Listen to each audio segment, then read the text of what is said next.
first comment I see is, that's the girl in flames. Anytime Leonard's TVF fan here. Yes.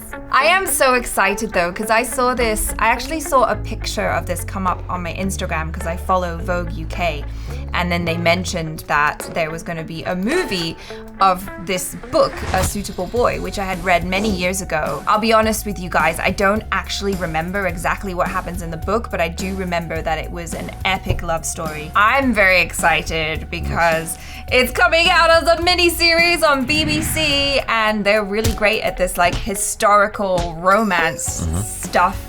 And there's people that we know and recognize, so yeah, super, super stoked. A Suitable Boy trailer, BBC. This is from BBC's YouTube channel. I do notice right off the bat, there's 28,000 upvotes and 4.6 thousand down, which is about 15 to 20% downvotes. I'm just very curious as to why that might be, what might be informing that feeling or sentiment. But just from the look of it, it seems like people, oh, here we go. Okay, so I can see why people are upset. But let's give this a shot. Let's see how it is. Keep in mind, you guys, for our Indian fans watching this, obviously this is on the Indian channel. Anytime you have a Western production doing something with Indian talent or an Indian-based story, you're gonna have certain cliches, shall we say, that are just sort of par for the course with that stuff. Not even just Indian, it's like any time that it's foreign. Yeah. Like you gotta have that exotic spice or flair or flavor or whatever it is. If you watch the movie Traffic, for instance, whenever they show Mexico, it's like really yellow. It's like Mexico doesn't look like that, but they make it look really yellow. And that's just the thing, you know, that's the thing you do. So anyway, here we go, let's check this out. No one can be sure of what the future will be. You will marry a boy I choose. I don't think I ever want to get married. India is a free country now. Your sister, my brother, I'm supposed to be next. Who is he, this boy you have been seen with?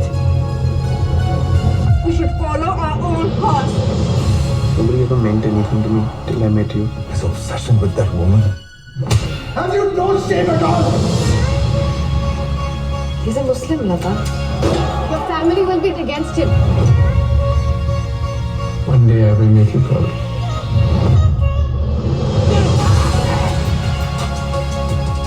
I am determined. I won't give up until I found my Lata a suitable boy. A Suitable Boy. On BBC One and iPlayer.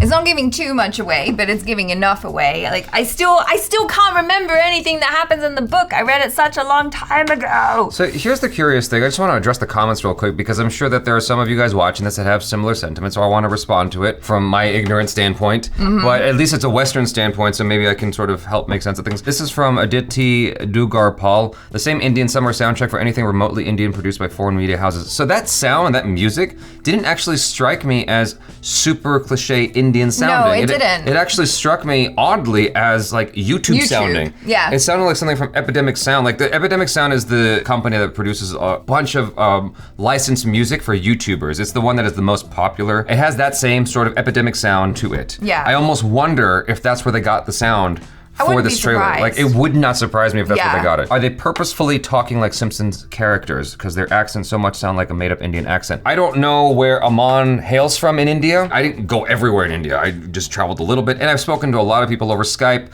a lot of people over whatever, over the internet. There's a lot of different Indian accents. It might sound like a stereotypical Indian accent to some of you, but I didn't notice anything that sounded weird or forced or contrived. Did you? I don't know. I just think it was maybe just generic, and I think that's the thing. They do the same thing with Spanish as well. Yeah, they do the same thing with Spanish. They do the same thing with a Chinese accent, a Thai accent. It's like, for a foreign audience, what is gonna be the most recognizable sound? Because sometimes if you do it authentically, foreigners watching it won't register it as being the right sound because it's not the sound that they're used to. Yeah. And so sometimes it may have been that the director was like, okay, I know that that's how you would normally say it and you are Indian. For the sake of our audience, can we just kind of play this up a little or do this a little bit differently so it sounds authentic to foreigners, even though it might not be. Right. Which is like kind of annoying, I know. I've said this example a couple of times at least. When Leonardo DiCaprio did Blood Diamond, supposedly his accent was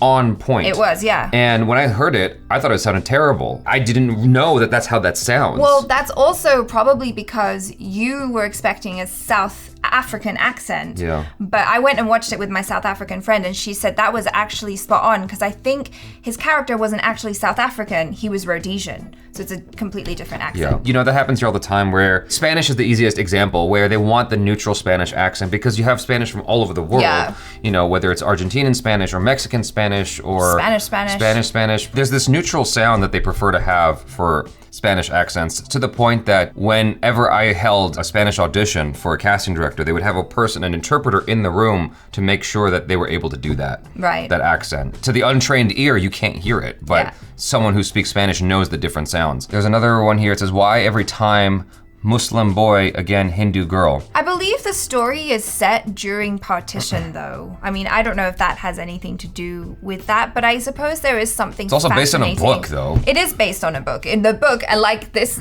comment said, it's like, the book was huge. It was like that thick, and that was the paperback. I think there is something fascinating about this forbidden love. Like, why do we always have these stories come back around again and again? Romeo and Juliet, you have Titanic, you have, like, any epic love story is always about two lovers that can't be together. Yeah. There's something universal about that. There's another comment here indicating that it sounds like Apu from The Simpsons. I've watched a lot of The Simpsons. It doesn't sound like Apu to me. Apu sounds more stereotypical, but what do I know? Like I said earlier a moment ago, there's a lot of different accents in India. I am not Indian, I didn't grow up there, so you guys have a better ear for that stuff than I do, or than we do. It's funny that so many people are picking up on this, like, why Hindu girl and Muslim boy, and, you know, like, why isn't it ever the other way around?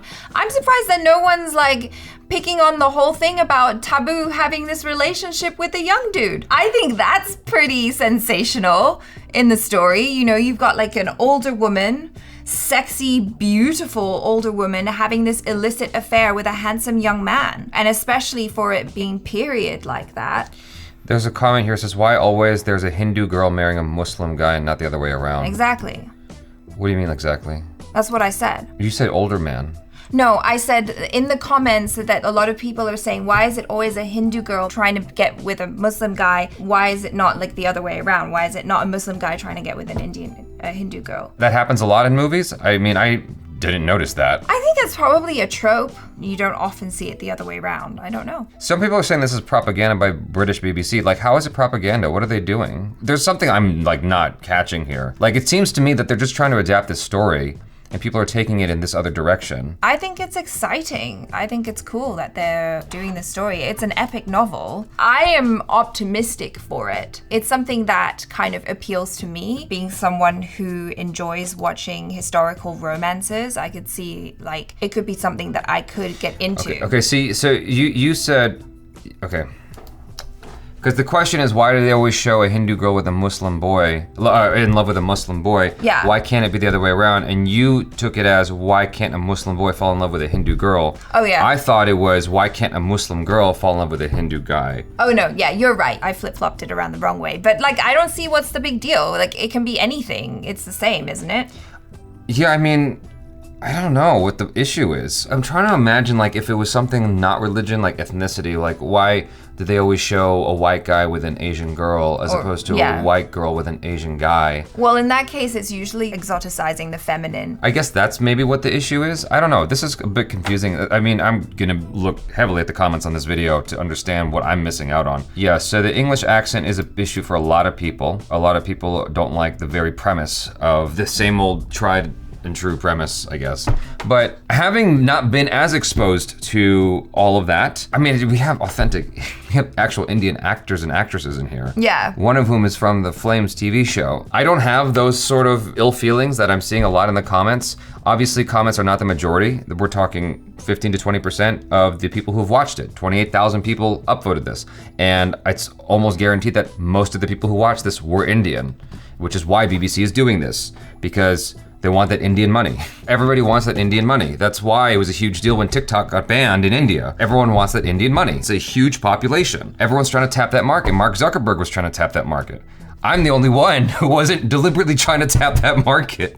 It was an accident, but I could see what everyone else is doing. I guess that the people are detecting a sense of it being disingenuous on some level, but I personally am just happy that these stories are being told. Okay, so let's forgive the fact that it's being done not to your standards, assuming that you are severely criticizing this, right? It's not to the standards of the accent, and it's a cliche story. Let's forgive that for a second because it's based on a book, so it's been out for a long time. Yeah, it's been out for a very long time. They could have done a better job with the accents and whatnot. Okay, well, let's forgive that. The fact of the matter is, as far as Western filmmaking goes, there isn't a lot that's focused in on that. I got indignant about Memoirs of a Geisha. To me, they did that all kinds of wrong. Just because white people can't tell the difference doesn't mean you should go ahead and use Chinese actresses for Japanese characters. Yeah, I mean, that was a problem, but the accent was off. I still enjoyed the movie as a whole. Right, but I'm just saying, the accent was wrong. Yes. The accent was way wrong in Memoirs of a Geisha, and it pissed me off at the time. Looking back, I'm like, maybe I shouldn't have gotten so pissed off. Maybe it wasn't that big of a deal because at least we were having Asian talent. The thing that I find unnerving today, still with that film,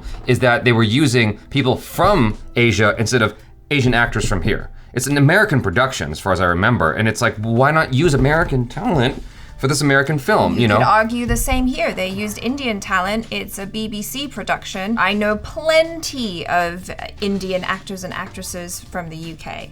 How do you know they weren't in here? How do you know them? How do you know? Well, all the leads are Indian actors who are well known in like the Indian film industry. Personally, I'm okay with that. Yeah. Well, whatever the case is, the point is that looking back, I'm more okay with it than I was at the time. It's like I'm just happy that you get these productions where you're showing foreign faces in full-fledged production of some kind. Right. You know, in order to more normalize it and make you more familiar with it so that it doesn't feel like foreign.